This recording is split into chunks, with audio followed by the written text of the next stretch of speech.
안녕하세요. 서울대학교 보건대학원의 김성균 교수입니다. 오늘은 생식 독성에 대해서 얘기해 보겠습니다. 본 영상은 서울대학교 보건대학원의 환경보건 분자 독성학 원론의 사전 강의 영상입니다. 영상과 관련된 PPT와 강의록은 ETL에 올렸습니다. 수강하지 않는 학생도 볼 수 있게끔 유튜브에 올리지만 구체적인 내용은 교재 사슬의 턱스컬러지 9판 제21장을 참조해 주시기 바랍니다. 강의 내용은 교재 순서랑은 조금 다르게 진행하겠습니다. 먼저 성별 생식소의 호르몬 특징을 다루고 생애주기 그리고 독성물질 작용에 대해서 다루겠습니다. 네, 성호르몬은 생식소에서 분비됩니다. 남성의 호르몬은 테스토스테론이고요. 정소에서 분비됩니다. 이 호르몬은 르테나이징 호르몬, 황체 형성 호르몬이죠. 에 의해 자극되어서 생기고 있는데 이 호르몬은 뇌하수체 전엽에서 분비되고 있고요. 또 이 호르몬을 분비하게끔 자극하는 호르몬은 시상하부에서 온 고나도트로핀 릴리스 호르몬입니다. 여성의 호르몬은 생리 주기에 따라서 조금 달라지는데요. 에스트로겐은 난소의 여포에서 분비되고 있고요. 이 호르몬은 FSH, 폴리큐 스티뮬레이션 호르몬에 자극되어서 분비됩니다. 그리고 이 FSH는 뇌하수 전엽에서 분비되고 있는데 역시 시상하부에서 분비된 고나도트로핀 릴리스 호르몬에 의해서 자극됩니다. 한편 배란 이후에 남겨진 여포, 그것을 우리가 황체라고 부르는데요. 이 황체는 코푸스 루티움이라고 부르고 있는데 여기서 분비되는 호르몬이 프로제스테론입니다. 이 프로제스테론을 분비하게끔 자극하는 호르몬은 르테나이징 호르몬이고요. 역시 뇌하수 전엽에서 분비되고 있고 이것은 시상하부에서 나온 고나도트로핀 릴리스 호르몬에 의해서 자극되어서 분비됩니다. 네, 먼저 그 남성의 생식소를 보겠는데요. 여기에 지금 그림에 보시는 것이 테스티스입니다. 테스티스 위에 이제 부고환이 보이고 있고요. 이 테스티스를 단면을 보면 이렇게 되어 있는데요. 이 크게 관 하나를 확대해 보면은 세미피러스 튜뷸이라고 하는데요. 이것들이 잘 정리되어서 이렇게 뭉쳐져 있습니다. 단면을 보면은 이렇게 작은 관형 튜브 형태로 되어 있는데 지금 보시는 전자顕微鏡사진이 이것입니다. 가운데 여기 비어있는 공간처럼 보이는 것이 여기 튜뷸러 루멘이라고 부르는 것입니다.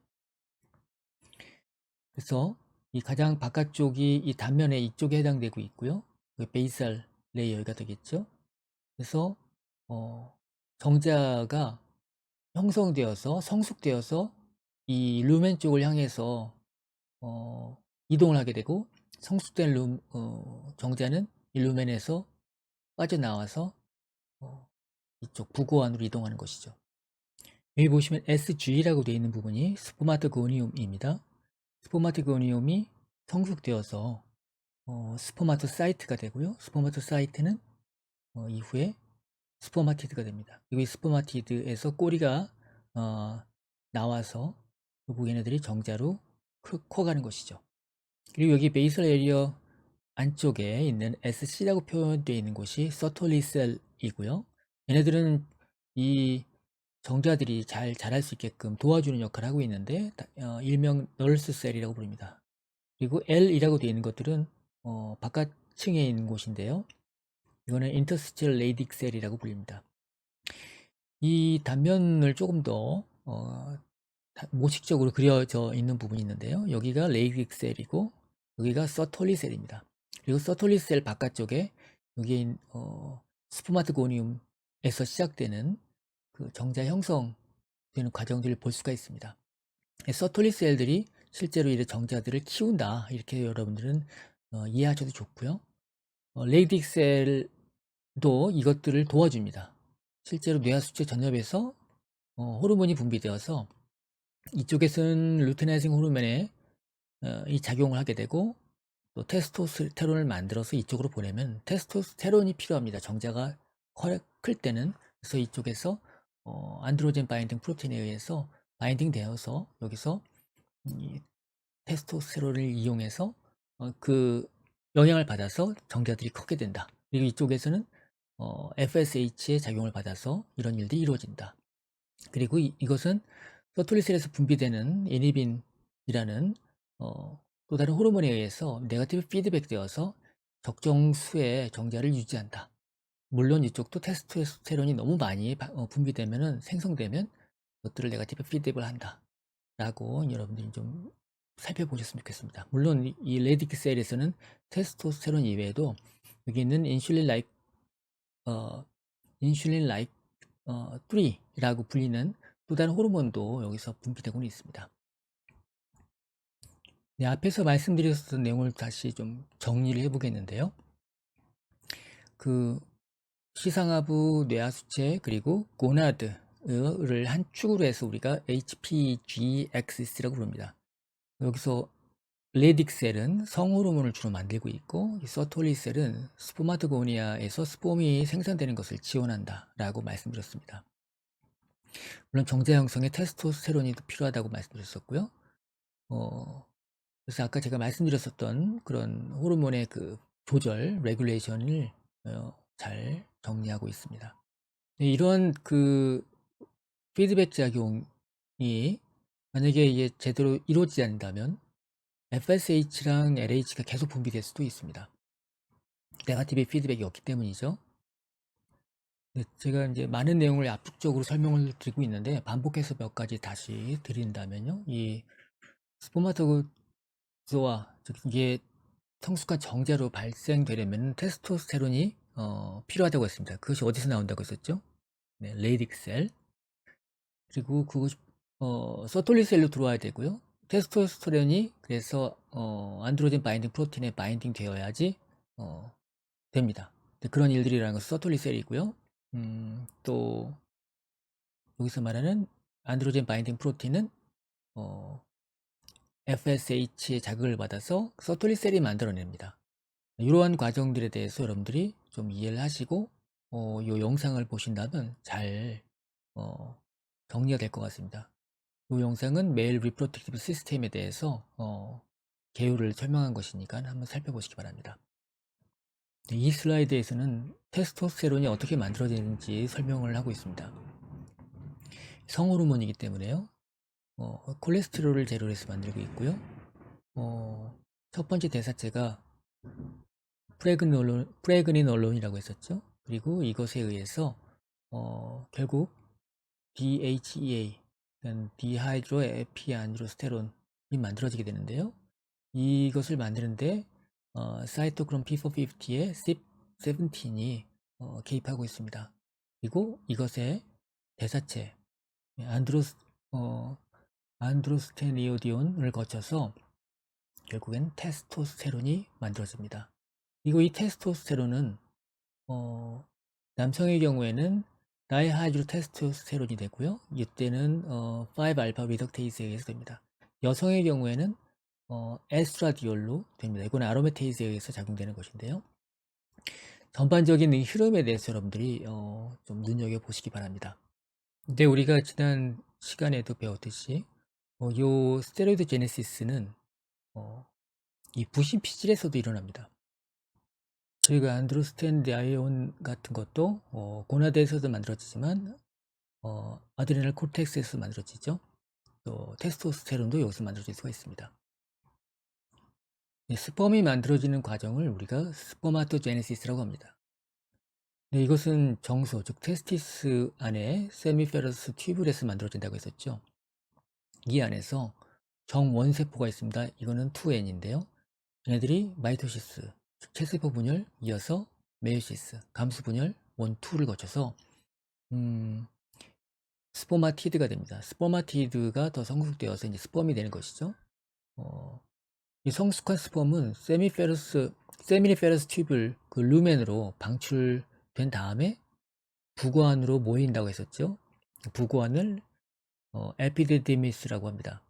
조금 더 자세하게 말씀드린다면 그 정자를 만들어내는 최초의 그 근원은 스포마토고니아 정원세포 우리말로 하는데요. 이 사춘기 남성이 사춘기 이후에 계속 평생 만들어지는 과정이 지속될 수 있습니다. 근데 얘네들은 최초에는 휴면 상태로 있습니다. 그러다가 얘네들이 깨어나게 되고 액티베이션이 되어서 그 다음에 체세포 분열을 하고 그런 다음에 감수 분열을 하게 되는 것입니다. 그 과정을 이렇게 기간으로 표현한다면 대략 마우스의 경우에는 53일 정도가 걸립니다.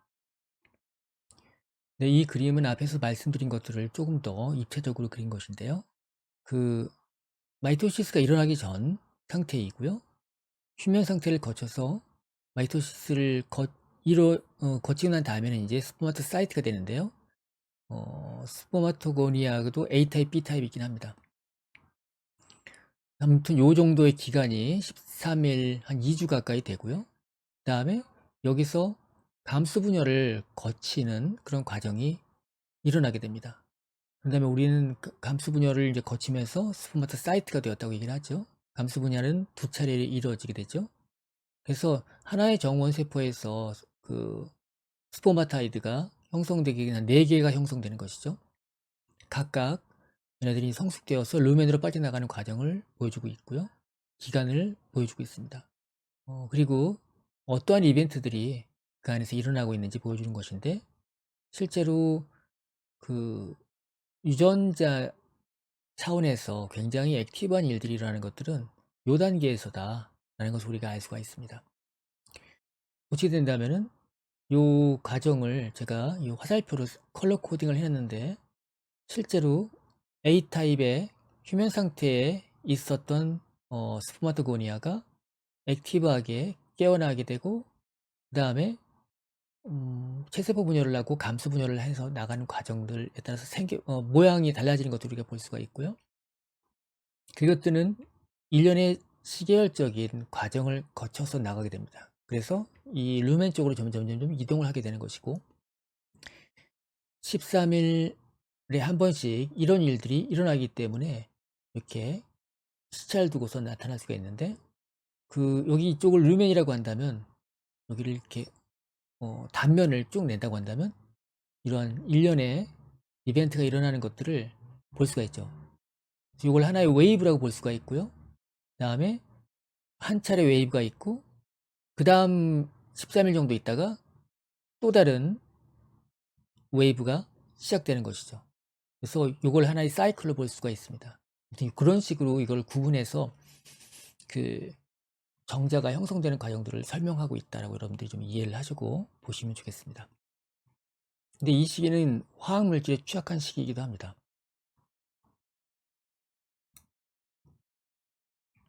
근데 실제로 여기 보이는 메타 나이트로벤진은 정소에 굉장히 악영향을 줍니다.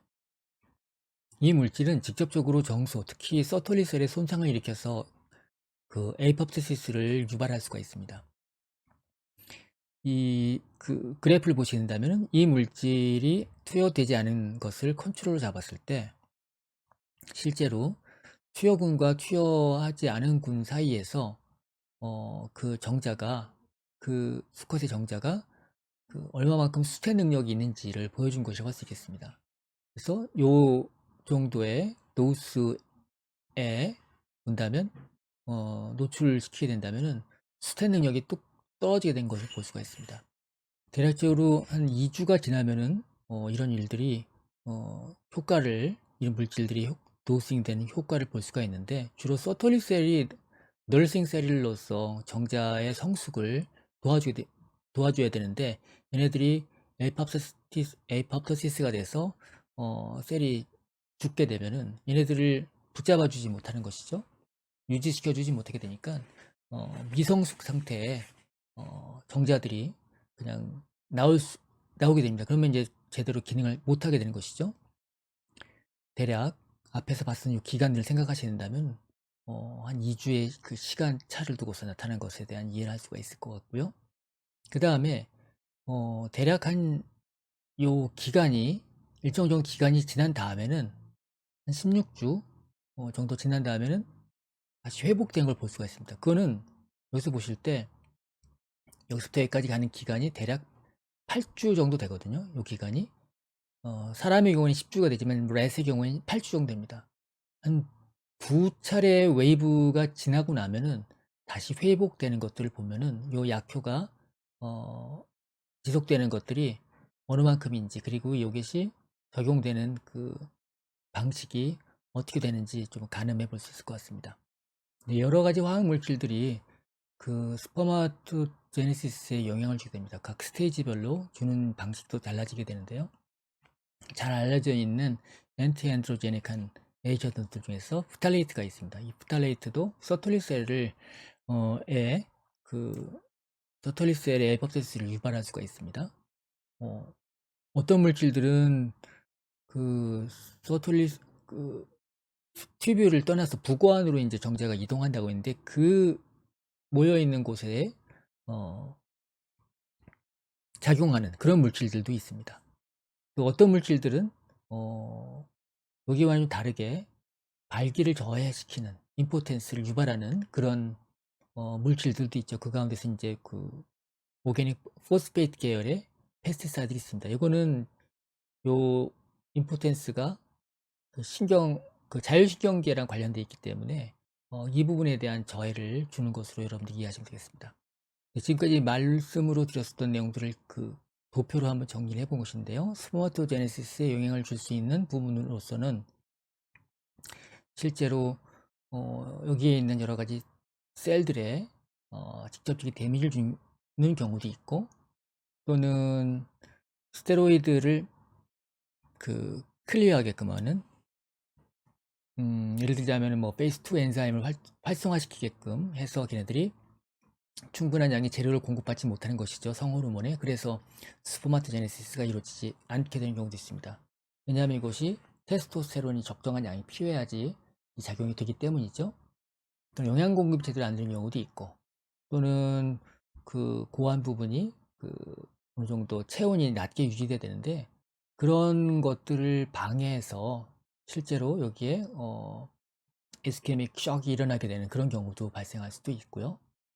등등의 여러 가지 일들이 있을 수가 있습니다.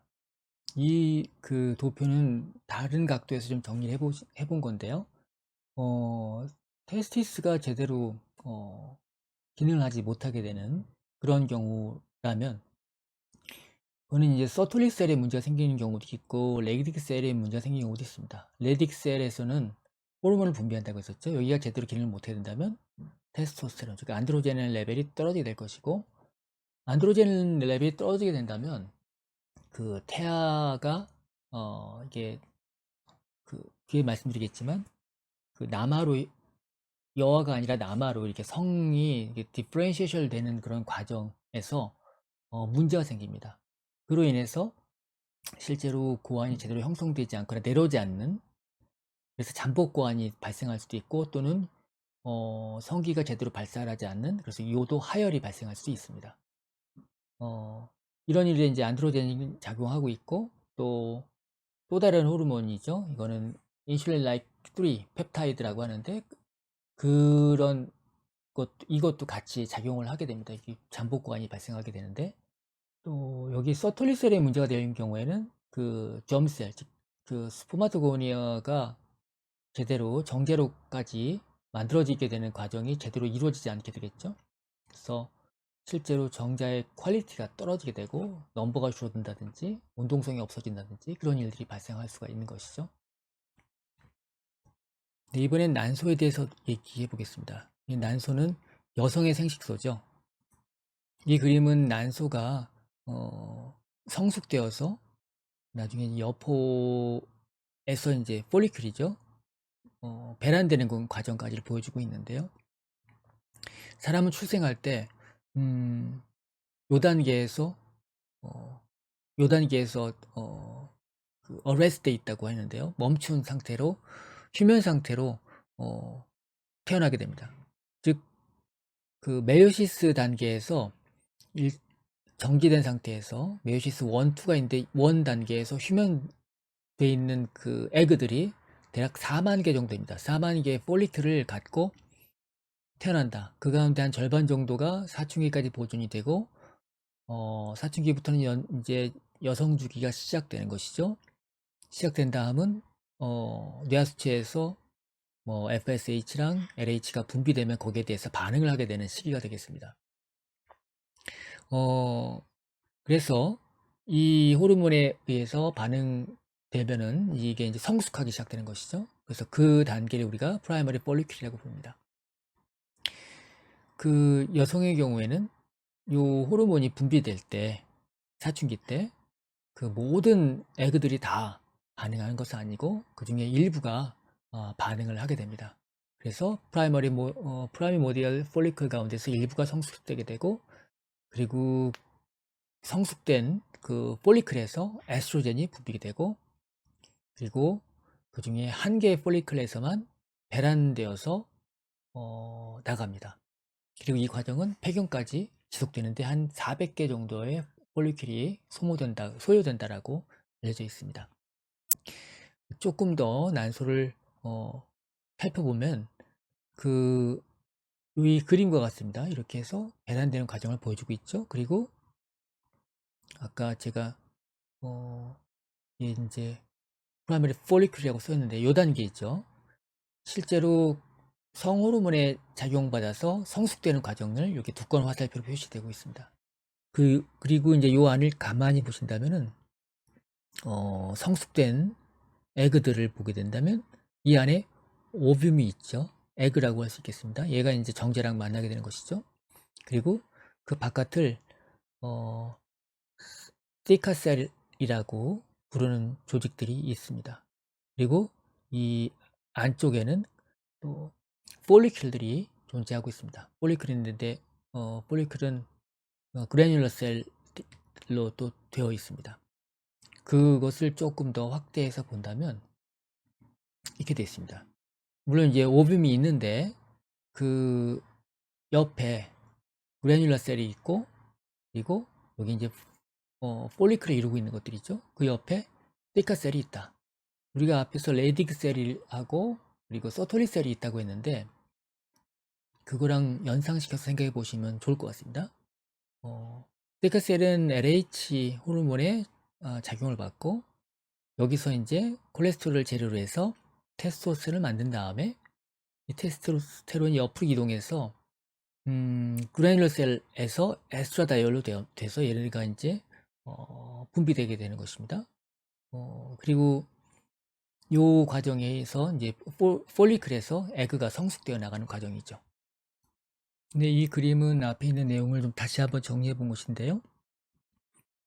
여기가 폴리클이라고 할 수 있겠습니다. 그리고 배란 이후에는 황체가 남는 것이죠. 그래서 이제 프로제스테론이 분비되는 것이고, 그 전에는 배란 전에는 에스트로겐이 분비되는 것으로 이해하시면 되겠습니다. 네, 전체적인 여성 주기를 호르몬으로 설명한 개요 영상이 있는데요. 이것을 한번 보시면은 잘 정리가 될 것 같습니다. 네, 이 슬라이드는 여성 주기별로 호르몬 작용하는 것을 좀 더 자세하게 설명하고 있는데요. 이 왼쪽이 임신 전, 그리고 여기가 임신 중, 에 관련된 부분으로 나눠서 소개한 것입니다. 여러분들 꼭 시청을 하셨으면 좋겠습니다. 이 그림은 영상에 있는 내용들을 임신 전 상황에서 요약을 해 놓은 것인데요. 여기가 이제 임신 전입니다. 그리고 배란을 기준으로 해서 그래프를 그렸는데, 요 높이 솟아 올라온 것이 황체 호르몬입니다. 황체 호르몬은 에스트로닌 레벨이 낮을 때는 억제되어 있다가 점점 어느 정도 높이 쌓이게 된다면 이제 그때 이제 분비되기 시작합니다. 그리고 에스트로겐 레벨을 끌어올리는 것들은 실제로 FSH가 하는 것이고요. 그렇게 해서 이 황체 호르몬이 피크까지 올라가게 된다면 이제 배란이 되는 것이죠. 그래서 난자가 이제 나오게 되고, 남은 그 빈 요 폴리클은 황체가 됩니다. 그래서 요 전기를 우리가 폴리큘라 페이스라고 부르고 있고요. 이 뒤를 루티얼 페이스라고 부릅니다. 루티얼 페이스는 황체기라고 얘기할 수 있겠죠. 요 어빔이 빠져나간 요 황체에서 분비되는 호르몬은 프로제스테론입니다. 그래서 프로제스테론, 비포로 되는 것이 증가하게 돼 있죠. 근데 이게 이제 수정이 제대로 이루어지지 않게 된다면 이 황체가 이제 소멸하게 됩니다. 그러면 이제 프로제스테론 농도도 떨어지게 되겠죠. 만약에 이 기간 가운데 중에서 스पर्을 만나서 퍼틸라이제이션, 수정이 이루어졌다고 한다면 황체가 죽지 않습니다. 계속 유지가 되기 때문에 이 프로제스테론이 지속적으로 계속 분비되게 높아지게 되겠죠. 그리고 어, 이, 이 루티얼 페이스에서는 프로제스테론이 계속 상승하게 되고 에스트로겐은 하강하게 되고, 그 다음에 그로 인해서 시상하부에서는 고나도트로핀 릴리스 호르몬인데 네거티브 피드백 되겠고요. 프로제스테론이 하는 일은 자궁 내막을 두껍게 해서 착상을 대비하게 되는 것입니다. 수정이 이루어지지 않는다. 그러면 황체가 쓸모가 없어지게 되는 것이겠죠. 수명을 다하게 됩니다. 그러면은 실제로 이제 분비되는 호르몬들이 이제 기저 상태로 다시 돌아가게 됩니다. 그렇게 된다면 다시 고나도트로핀 릴리스 호르몬이 나오게 되고 다시 요 앞에서의 시작이 반복되게 됩니다. 임신 후가 된다면 요 상태 임신이 되는 건데 수정란이 착상을 하게 되겠죠. 착상을 해서 얘네들이 태반을 형성하게 될 것입니다. 태반이 호르몬을 분비하는데 굉장히 중요한 역할을 하는데, 이 태반에서 나오는 호르몬이 바로 요 HCG입니다. 대략 임신 7주경에 이제 분비가 되고 있는데요. 이 호르몬은 황체가 생존하는 데 굉장히 중요합니다. 그리고 여기서 에스트로겐이랑 프로제스테론이 그 임신 첫 3석 달 정도를 우리가 first trimester라고 하는데, 이 기간 동안에 계속해서 에스트로겐과 프로제스테론 레벨이 높아지게끔 만드는 역할을 합니다. 나중에 이제 두 번째 second trimester가 되면은 이 HCG 호르몬은 좀 감소하지만 태반에서 이제 계속 나오게 됩니다. 그리고 에스트로겐이랑 프로제스테론은 오바리에서도 계속 분비가 되고 태반도 분비하고 그렇게 됩니다. 임신 기간 동안에 어느 정도 이 HCG가 유지가 되고 있는데, 그 마지막 third trimester 시기에는 이제 더 이상 분비가 되지 않게 되겠죠. 그런 다음에 이제 프로제스테론이랑 에스트로겐이랑 이제 생산과 분비되고 있다가 분만을 준비하게 되는데, 나중에 아기가 커져서 이제 자궁을 압박하게 되면은 그때는 이제 옥시토신이 조금 분비되고 또 프로스타글라딘이라는 호르몬이 또 분비가 됩니다. 그렇게 된다면은 그 태아가 이제 태아의 코르티솔이 분비가 되고, 이것이 이제 엄마한테 전달되면은 이게 자궁 수축이 되게 되고, 이런 과정으로 인해서 이제 아기가 분만되는 과정이 있습니다. 그런 내용들이 이 영상에 잘 담겨 있으니까 여러분들이 한번 보시고 정리를 해줬으면 좋겠습니다. 네, 난소의 독성을 일으키는 물질들도 굉장히 많이 있습니다. 이 경우에는 난소의 그 웨이트를 줄이던가, 난소가 손상됐기 때문에 그렇게 되겠죠. 또 난모세포가 고갈되게 만든다든지, 또는 HPG 그 호르몬의 레귤레이션이 방해를 받게 돼서 교란되어서 일어날 수도 있습니다. 난소에 직접 손상을 주거나 하는 경우에는 실제로 다낭성 난포가 형성되기도 하고 황체가 소실되기도 하고요. 그런데 그 대표적으로 난소의 그 독성을 일으키는 물질들은 여기 부술판, 이거는 항암제인데요. 알킬레이션 에이전트입니다. 그래서 난소 주기를 멈추게 하고, 또 얘네들은 사춘기를 늦추는 현상을 동물 실험에서 발견도 했었습니다. 성 호르몬을 만드는 작용이 제대로 안 되겠죠. 그런 이유 때문이라고 생각하시면 되겠습니다. 벤치드도 염색약으로 염색제로서 염료로서 쓰이고 있는 물질이었는데, 이것도 발암성 물질인데 얘도 난소를 셧다운 시킬 수가 있습니다. 또 이것도 화공약품의 일종인데, 이런 것들도 폴리클의 에이팝토시스를 유발할 수가 있습니다. 몇 가지 정리를 해본다면요, 이건 스테로이도제네시스입니다. 여러분들이 우리가 그 부신 피질에서 스테로이도제네시스가 일어난다고 했었죠. 그때와 다른 부분이 여기에 이제 제가 또 추가로 표시한 부분이 있습니다.